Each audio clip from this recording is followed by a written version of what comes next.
Ahmedabad traffic police Hathijan circle પાસે વાહન checking દરમિયાન આરોપી ઝડપાયા હતા. અમદાવાદના હાથીજણ સર્કલ પર આવતી એક ફોરવ્હીલ માંગથી 45 કારતૂસ ટ્રાફિક પોલીસ દ્વારા પકડવામાં આવી હતી. આ ફોરવ્હીલ રાજસ્થાનના પાર્સિંગવાળી હતી અને રાજસ્થાનથી આવતી હતી.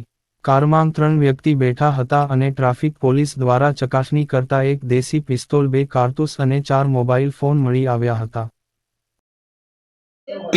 ટ્રાફિક પોલીસ દ્વારા આખું આ લોકોને પકડવામાં આવ્યા અને શું તપાસમાં ગઈકાલ તારીખ 24/7/24ના રોજ સવારમાં અદાણી સર્કલ જોડે વાહન ચેકિંગ કરતા એક શંકાસ્પદ વાહન ઊભું રાખેલું ચેક કરતા એમાં 3 આરોપીઓ ગાડી મૂકીને નાસી ગયેલા.